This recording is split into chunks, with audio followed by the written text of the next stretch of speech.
Metanoia has been a staple in the city of North Charleston for many years, from helping people find homes to helping children become successes.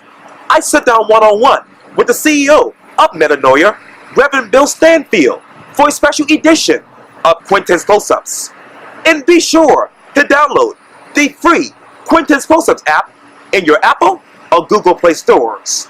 And listen to this interview later on iHeartRadio. Reverend Bill Stanfield, it's so good to meet you. Nice to meet you. Oh, I appreciate this greatly. Obviously, you are the CEO of Metanoia, which is located in North Charleston. And there's so much going on as far as community development. I know that North Charleston Mayor Keith Summey will deliver his State of the City address tonight. If you were to deliver a status of the Metanoia address to your community, what would it be in your mind? Well,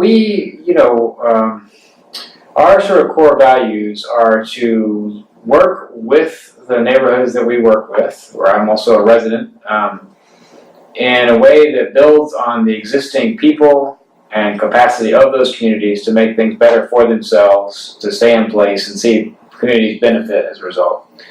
And so that work has changed over the 15 or so years we've been doing it. Like, there was a time in North Charleston was sort of like, how does anything get started up here? There's not much happening. Now there's so much interest in the area. There's a lot of speculation in the area. The sort of the script that we've seen happen downtown, where communities get bought up and the community that was there before gets shoved aside, is starting to threaten North Charleston. So it's a matter of, for us, how do we work with our partners to stay ahead of the curve, to be able to preserve a place and opportunity within the community for the people who are there now. And obviously there's a big topic right now about gentrification and affordable housing. What is the state of affordable housing right now in your mind? Well, it sort of varies in our region. In communities like Charleston and Mount Pleasant, land costs have gotten so out of control that it's really very, very hard to do affordable housing, just because the cost, even if you buy a vacant lot, doesn't mean you pay for the lot. It's very hard to do the housing. In North Charleston, there's still an opportunity. Okay. So we've been working with our partners, people like the Low Country Alliance for Model Communities, to acquire property within the neighborhood and just sort of land bank it so that we can eventually see affordable housing go on to those properties through community land trust, for example, or other tools. And so we really want to make sure that we're staying ahead of others who may be interested in buying property in the community, so that we can secure enough property so that as the community changes and transitions, many of the people who are there now will still be able to stay. Sure. And they will be priced out. Okay. And North Charleston represents really the last best chance to get this right. We've seen communities downtown that have been shoved aside as a result of new investment and revitalization efforts. Certainly in Mount Pleasant, they have moratoriums on housing now, and it's driving prices up out there. In North Charleston, there still is property that can be got. Some of it's substandard, but it can be gotten for a price that you can still create affordable housing. And our goal is to create high-quality affordable housing. So it's how do we renovate property or get property into a situation where it's a much better house than what maybe the neighboring property for a similar price point. And we try to use grant funds and other sources of funding to make that happen. And as we sit here right now, what is that budget like as far as purchasing properties? Well, we have raised in partnership with some others, the Low Country Alliance for Model Communities, Longevity Corporation, Sure. the National Fair Housing Alliance. Right. Back probably in 2016, we created a pool of about $1 million, a little over $1 million, to be able to buy vacant abandoned housing, and we've invested about half of that already into actual land and property, and so we're still in a position to be able to acquire property when we see it and becomes available. So we're working with a couple of realtors in the community to sort of make that happen. And so that's sort of where we're at. And how many properties have you been able to acquire thus far in your mind? About 40 or so. That's since 2016. Now, Metanoia has been doing housing work since well before that. So we've built new or renovated about 35 or so units of housing.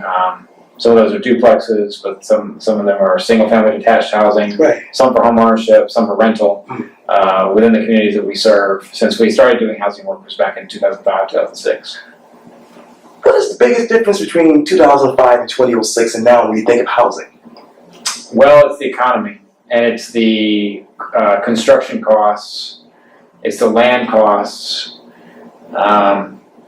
We just have put 5 new homes out to bid. There'll be affordable properties in the neighborhood once they get construction, but the bids came back and they're much higher than we even, we build padding into our budgets. They're even higher than that. So now we're sort of getting together with the builder and negotiating, trying to figure out how to still get these homes built. So just the economy is so robust in Charleston that that's good for a lot of things. It creates jobs, it creates opportunities for many people, but it's also driving the cost of everything, particularly around land and construction, sort of through the roof. And so, because those costs have gotten so hard, it makes it much harder to build a unit of housing that's going to be affordable to somebody, $600, $700, $800 a month that their family can afford. And we try to make a house. We want a family that by the time they pay their rent and utilities, we don't want them to spend more than about 35% of their monthly income on all those things together.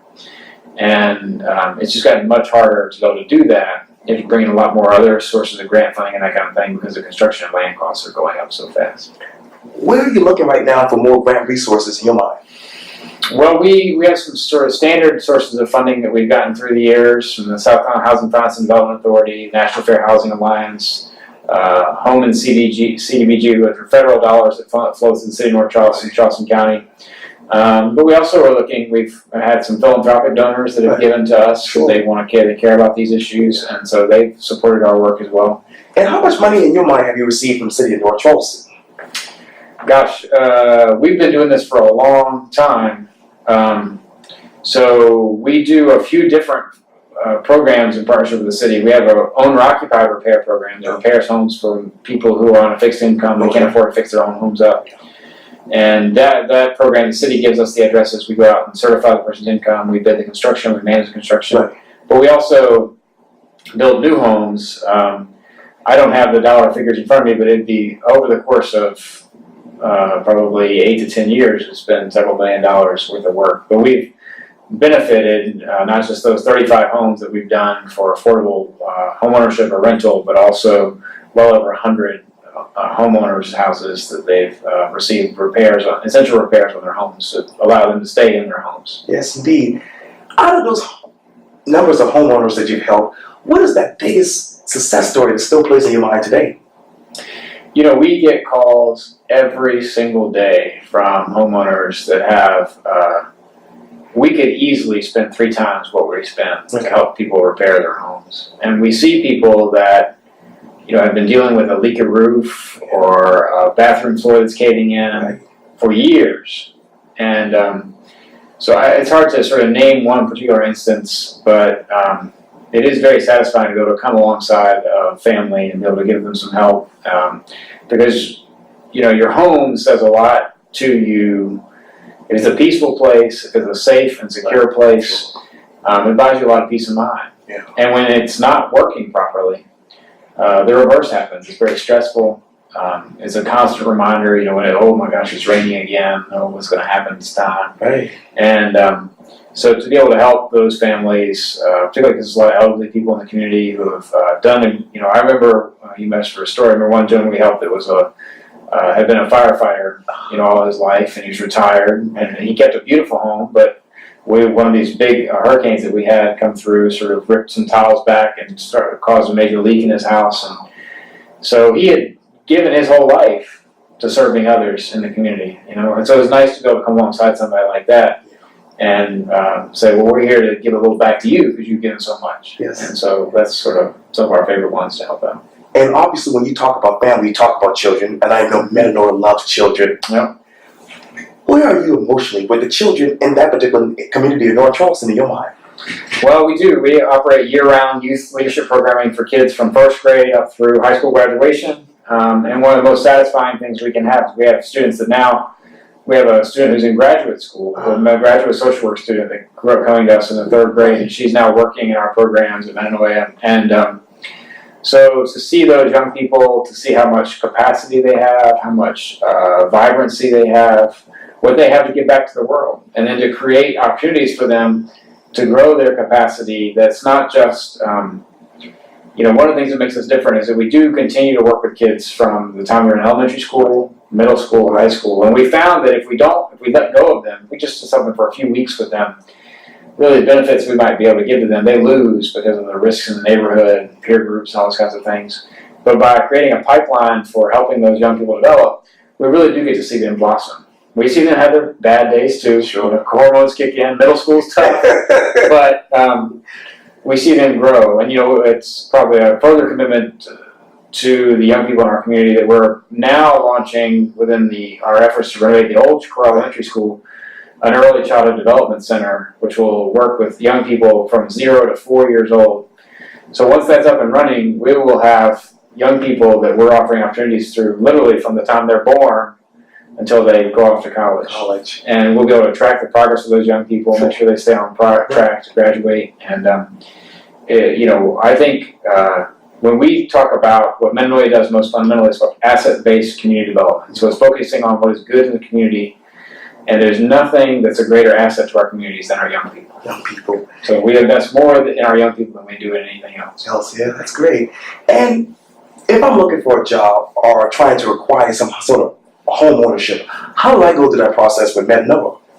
Well, people can call our office. We do have financial literacy classes that run about once a quarter. I think the next one starts another couple of weeks, so they can call our office and get in line for a financial literacy class. They usually meet on Thursday nights for 4 weeks in a row, and they cover credit counseling and budgeting and all those kinds of things. If folks are interested in home repairs, they can call us too, particularly we work exclusively in North Charleston, so that's something for people to remember. Yes. If you live in North Charleston and you have somebody, or if you have a family member that lives in their own home, owns that home, and needs repairs, call us. We have a very long waiting list right now, so we can't get to you super fast, but we can see about getting you on the list and come take a look. And people that live in Chicora or Union Heights or Acabee, all of them, their young people would be eligible for our youth programs as well. So we're happy to have people reach out to us. And I know earlier you talked about vibrancy in the community. Obviously, when you think of Reynolds Avenue, it's tremendously growing. From Dales, I want to interview the owner of Dales. She's great. Yeah, I bet she is. And obviously you have St. Matthew's Church. Yes. When you think of the future of that community, where does your mind go to? Well, we've always had we have a vision statement at Metanoia that talks about what we want the community to be like. And within that vision statement, there's a sentence that says that Reynolds Avenue is a hub of community and social activities. And the vision statement ends by saying, we recognize the current residents of the community are essential to the accomplishment of our vision. So if we renovate all of Reynolds Avenue, but it doesn't include the people from the community, or people that look like the community, then we sort of failed on our mission. But we really like Reynolds Avenue to be a very vibrant street where there are real opportunities for people that are in our community now. Opportunities for jobs, opportunities to see entrepreneurs who share a background with them, to sort of look and feel like them, to see them succeeding. And so those are the kinds of things that we're sort of trying to see happen there on Reynolds Avenue. And obviously, when you think of that neighborhood, you also think of diversity. Mm-hmm. Where does your mind go to with that? Well, healthy communities tend to be mixed income communities. They tend to be communities that do have diversity as a strength and not a liability. So we've been primarily, that's no secret, the neighborhood has been primarily lower income, African American, mostly rental.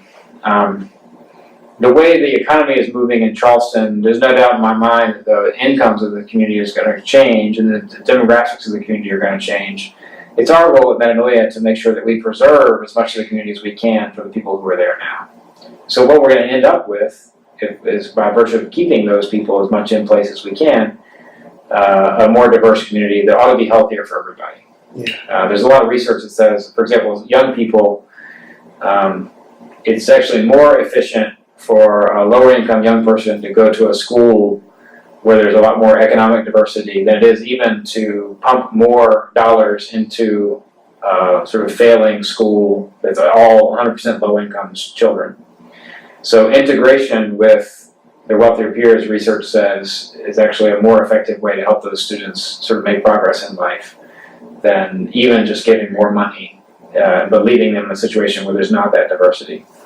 So hopefully by virtue of preserving parts of the community for the community that's there now, we can see a much more diverse neighborhood, and as a result, the success of everybody within that community will be enhanced. Mm. And obviously, when you take off your helping hat, who is Reverend Bill Stanfield? Yeah, I I'm actually, I don't see myself first of all as a helper. I see myself first of all as someone who's trying to serve, and someone who, I'm also a clergy member at St. Matthew Baptist Church on Rolls Avenue there. I'm a father. I like to watch my UNC Tar Heels play basketball. I love to read, Yes. and just enjoy spending time with my family as well. And so, yeah. That is just amazing. Yeah, thank you. You're welcome. Well, Reverend Bill Stanfield, thank you so much for your time. I really, really appreciate this. Thank you for having me. Anytime. Appreciate it. You're welcome.